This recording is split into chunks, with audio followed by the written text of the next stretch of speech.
തദ്ദേശ തെരഞ്ഞെടുപ്പിൽ മൂന്ന് മുന്നണികളും ഒരുപോലെ പ്രതീക്ഷയർപ്പിക്കുന്ന ജില്ലകളിൽ മുന്നിലാണ് തൃശൂർ.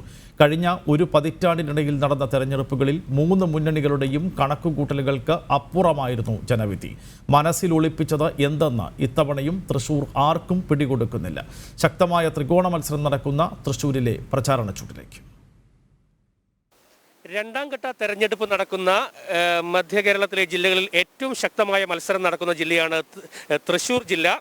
തൃശൂർ ജില്ലയിൽ ശക്തമായ ത്രികോണ മത്സരമാണ് നടക്കുന്നത്. പ്രധാനമായും ഇടതുമുന്നണിയും ഐക്യമുന്നണിയും നേരത്തെ തന്നെ തദ്ദേശ സ്വയംഭരണ സ്ഥാപനങ്ങൾ പങ്കിട്ടെടുക്കുന്ന ഒരു സാഹചര്യത്തിന് ഇത്തവണ മാറ്റമുണ്ടാവുമെന്നുള്ള ഒരു വിലയിരുത്തൽ തന്നെയാണ് ജില്ലയിൽ പ്രധാനമായി ഉള്ളത്. BJP കഴിഞ്ഞ 2011 ശേഷം ഓരോ തെരഞ്ഞെടുപ്പിലും BJP വോട്ട് വർദ്ധിപ്പിക്കുന്ന ഒരു കാഴ്ചയാണ്. കഴിഞ്ഞ ലോക്സഭാ തെരഞ്ഞെടുപ്പിൽ NDA സ്ഥാനാർത്ഥിയായി സുരേഷ് ഗോപി തൃശ്ശൂരിൽ മത്സരിക്കുമ്പോൾ ഇടതുമുന്നണിയും BJPയും തമ്മിലുള്ള വോട്ട് വ്യത്യാസം വളരെ ചുരുങ്ങിയിട്ടുണ്ട്. അതുകൊണ്ട് തന്നെ BJPയുടെ സാന്നിധ്യം തൃശൂർ ജില്ലയിൽ ശക്തമായ ഒരു ത്രികോണ മത്സരത്തിന്റെ പ്രതീതി സൃഷ്ടിച്ചിരിക്കുകയാണ്.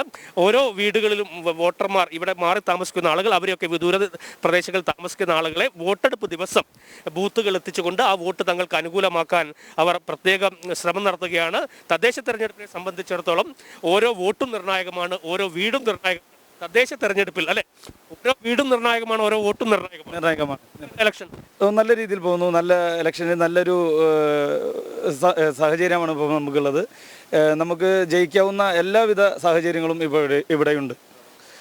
ബിനുവിനെ നമ്മൾ സാധാരണ കാണാറുള്ളത് കർഷക സെമിനാറിലെ ക്ഷീര കർഷകരുടെ സംഗമം അല്ലെങ്കിൽ ഓട്ടോ തൊഴിലാളി, അതിൽ നിന്നൊക്കെ മാറി സ്ഥാനാർത്ഥി കുപ്പായം എങ്ങനെയുണ്ട്? ഉഷാറല്ലേ? സ്ഥാനാർത്ഥി കുപ്പായം ഉഷാറാണ്. നമ്മളിപ്പോൾ എല്ലാ സ്ഥാനാർത്ഥികളെക്കാളും കൂടുതൽ എല്ലാ വീടുകളിലും 4ാം റൗണ്ട് കഴിഞ്ഞിരിക്കുകയാണ്.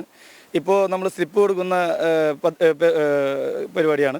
എല്ലാ വീടുകളിലും സ്ലിപ്പ് എത്തിക്കാനുള്ള പദ്ധതി ആണ്. നമ്മൾ കഴിഞ്ഞ പ്രാവശ്യം വളരെ കുറവാണ് സ്ലിപ്പ് കൊടുത്തത്. ഇപ്രാവശ്യം നമ്മൾ നന്നായി എല്ലാ വീടുകളിലേക്കും സ്ലിപ്പ് എത്തിക്കാനുള്ള പദ്ധതിയും. കണക്ക് കൂട്ടലുകൾ തദ്ദേശത്തിൽ വലിയൊരു ഘടകമാണ്. എത്ര വോട്ടർമാരുണ്ട്? അതിൽ ഏകദേശം പോൾ ചെയ്യുന്ന എത്ര നിങ്ങളെ പ്രതീക്ഷ, അല്ലെങ്കിൽ പുറത്ത് എത്ര ആളെ കൊണ്ടുവരാനുണ്ട്? 2800 പണ്ടത്തെ സാഹചര്യത്തിൽ ചെയ്യാറ്. ഇപ്പോൾ നമുക്ക് ഒരു 2500, 2400 റേഞ്ച്. ഈ അസുഖം ഇങ്ങനെ നിൽക്കുന്ന കാരണം എല്ലാവരും എത്ര പേര് വരും എന്നറിയില്ല. അതുകൊണ്ട് ഒരു സാഹചര്യം കണക്കെടുത്ത് ഒരു 2500 അത്രയെല്ലാം പോൾ ചെയ്യും ഇവിടെ. ഇപ്പോൾ സ്വാഭാവികം ഇവിടുത്തെ വോട്ടർമാർ തന്നെ പല ദേശങ്ങളിലും താമസിക്കുന്ന ആളുകളുണ്ട്. അവരൊക്കെ എത്തിക്കാനുള്ള സംവിധാനങ്ങൾ ചെയ്തോ? മറ്റുള്ളവരെ സ്ഥലത്തുള്ള എല്ലാവരെയും വോട്ട് നമ്മൾ എത്തിക്കാനുള്ള സാഹചര്യങ്ങൾ എന്ന് പറഞ്ഞാൽ അവരെ നമ്മൾ കട്ട് ചെയ്യുകയാണ് ഉണ്ടായത്. ആ കട്ട് ചെയ്ത വോട്ട് മുഴുവൻ ഇപ്പോൾ രണ്ടാമത് ആയിട്ട് കയറ്റിയിരിക്കുകയാണ് ചില പാർട്ടിക്കാർ. പരാതികൾ ഇലക്ഷൻ കഴിഞ്ഞാൽ പരാതികൾ തുടരും. നമ്മൾ കട്ട് ചെയ്ത് കഴിഞ്ഞ വോട്ടുകളാണ് വീണ്ടും അവർ ചേർത്തിരിക്കുന്നത്. ഈ പ്രദേശത്ത് താമസിക്കാത്ത പലവർക്കും ഇവിടെ വോട്ട് ചെയ്യാനുള്ള സാഹചര്യം ഉണ്ടാക്കി കൊടുത്തിരിക്കുകയാണ് ഇവിടുത്തെ മറ്റു ചില പാർട്ടിക്കാർ. എന്തായാലും പ്രചരണം നടക്കട്ടെ. ഞങ്ങൾ അധികം സമയം ഒഴിവാക്കുന്നില്ല. പ്രചരണം നടക്കട്ടെ. എല്ലാവിധ ആശംസകളും.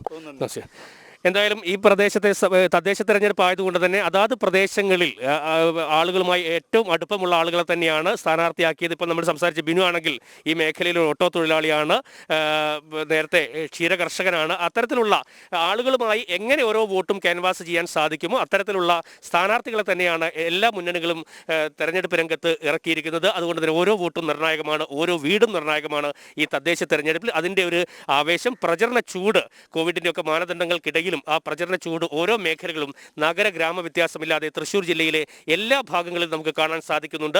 കൊടുങ്ങല്ലൂർ നഗരസഭ മുനിസിപ്പാലിറ്റി, അതുപോലെ തന്നെ കുന്നംകുളം ഉൾപ്പെടെയുള്ള മുനിസിപ്പാലിറ്റിയിൽ BJP ശക്തമായ പോരാട്ടം കാഴ്ചവെക്കുന്നുണ്ട്. BJPയുടെ മുന്നേറ്റം തടയാൻ ഇടതുമുന്നണിയും UDFും അവരുടേതായ പ്രചരണ തന്ത്രങ്ങളുമുണ്ട്. എന്തായാലും BJPയുടെ സാന്നിധ്യം തൃശ്ശൂർ ജില്ലയിൽ ശക്തമായ ത്രികോണ മത്സരത്തിന്റെ ഒരു പ്രതീതി ഉണ്ടാകുന്നുണ്ട്.